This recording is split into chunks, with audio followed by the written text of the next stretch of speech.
네, 이어서 코로나19 상황부터 살펴보겠습니다. 최영일 시사평론가 양지열 변호사와 함께합니다. 어서 오십시오. 안녕하세요. 오늘 신규 확진자 규모가 1,492명, 일요일 기준으로는 가장 많고요. 네.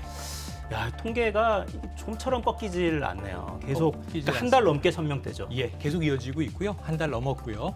지금 이 1,000명대인 것도 문제지만 일요일로는 최다 확진자입니다. 정점이 지나서 꺾여야 되는데 횡보하고 있거나 오히려 좀 높아지는 거 아닌가. 2주 전 일요일이 1,318명이 최고였거든요. 1,400명대로 올라섰습니다. 네. 보시면 지역별로 봐도 세종만 빼고 다시 한번 볼까요? 세종만 빼고 확산세가 뭐 전국적입니다. 그 4차 유행이 전국으로 다 퍼지는 상황으로 봐야 되고 델타 변이의 위력이 좀 엄청나다 이걸 좀 확인할 수 있습니다. 아, 이제 이쯤 되면 의료 체계가 좀 걱정이 돼요. 다행히 병상의 걱정은 아직까지는 견딜만 합니다. 그러니까 위중증 환자 같은 경우는 30~40% 병상이 있고요. 생활치료센터 같은 경우도 일부 좀 50% 미만으로 떨어뜨린가 싶었지만 올해 이번 달 들어서서 새롭게 개소하는 것도 있기 때문에 56%, 60% 미만으로 유지는 하고 있어요. 근데 다른 것보다 중증 환자가 혹시 늘어나게 되면 지금 9일째 한 300명대로 중증 환자가 생기고 있거든요. 그 부분이 걱정스러운 부분이죠. 그렇죠. 중증 환자가 많으면 의료진이 많이 붙어야 되기 때문에 맞습니다. 의료 체계 부담이 훨씬 커집니다.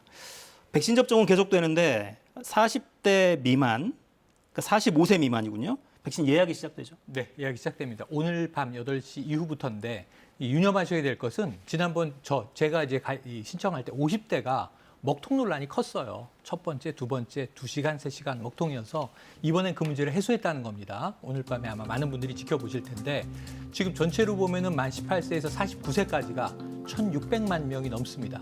10부제를 적용합니다. 오늘 9일이니까 오늘 처음 하는 분들은 생년월일, 주민등록상 생년월일의 마지막 일자가 오늘 날짜와 같으면 됩니다. 9일, 그러니까 9일생, 19일생, 29일생이 되고요. 내일은 0입니다. 그러면은 10일, 20일, 30일 이런 분들이 10부제를 쭉 나눠서 가시고 한 기기만 접속이 가능하니까 인증서를 미리 간편 인증서를 다운받으셨다가 본인 인증을 거쳐서 인증은 10분에 한 번밖에 안 됩니다. 그래서 하나의 기기로 여러 가족이 동시 접속하지 마시고 하시면 아마 큰 무리 없이 될 것 같습니다. 이제 이 앞에 이 접속이 안 돼서 굉장히들 힘들어하셨는데 그렇죠. 괜찮을까요? 그때 접속이 안 됐던 이유 중에 하나가 뭐 한꺼번에 600만 명, 1000만 명까지도 접속이 됐었던 겁니다. 실제 인원과 상관없이 사실 그때 동시에 여러 가지 기기를 이용해서 스마트폰, 태블릿, 컴퓨터 다 이용해서 접속하는 그런 방법들이 동원이 됐었는데 그런 건 불가능하도록 막았고요. 조금 전에 최영일 평론가가 설명한 것처럼 10부제로 하기 때문에 이런 것도 좀 훨씬 원활하게 될 것으로 보이고 그리고 이른바 신호등처럼요. 이 각각 포털이라든가 인증받을 수 있는 수단들 있지 않습니까? 어디에 몰려 있는지가 지금 화면에 보시는 것처럼 다 알 수가 있습니다. 그래서 지금 정도 예상이라고 한다라면 글쎄 한 뭐 30분, 50분 정도면 지금 190만 명 다 예약 가능할 것으로 그렇게 기대하고 있습니다. 그렇게 돼야죠, 이번에는. 네.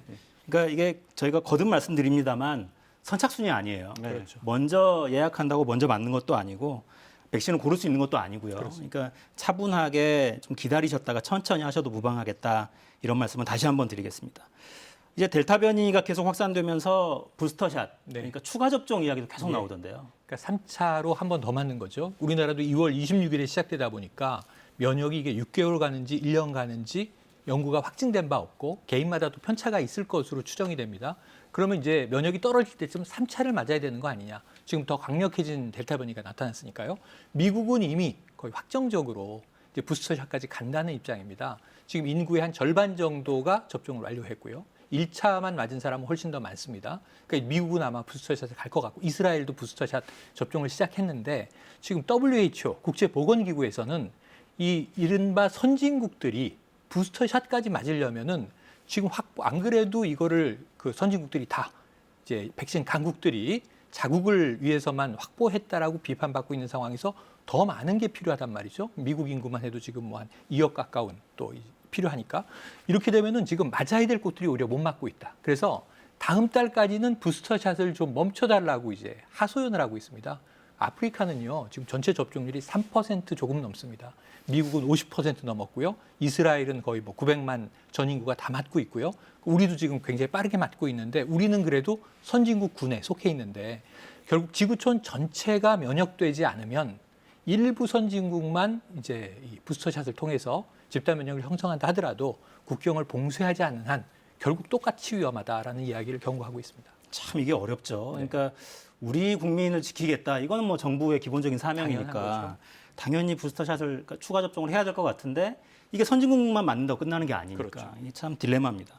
이제 개학도 걱정해요. 2학기 개학은 어떻게 합니까?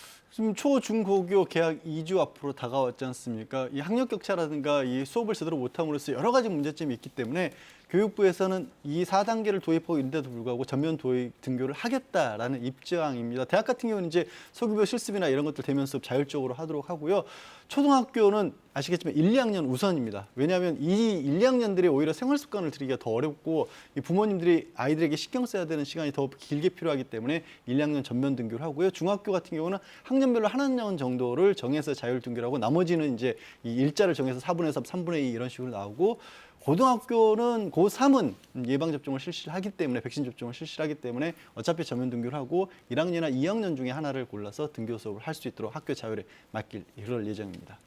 네, 아이들 등교에는 좀 차질이 없도록요. 방역 수칙 잘 좀 지켜주시고 백신 접종하기 약속 어른들이 좀 꼭 좀 지켜야겠습니다.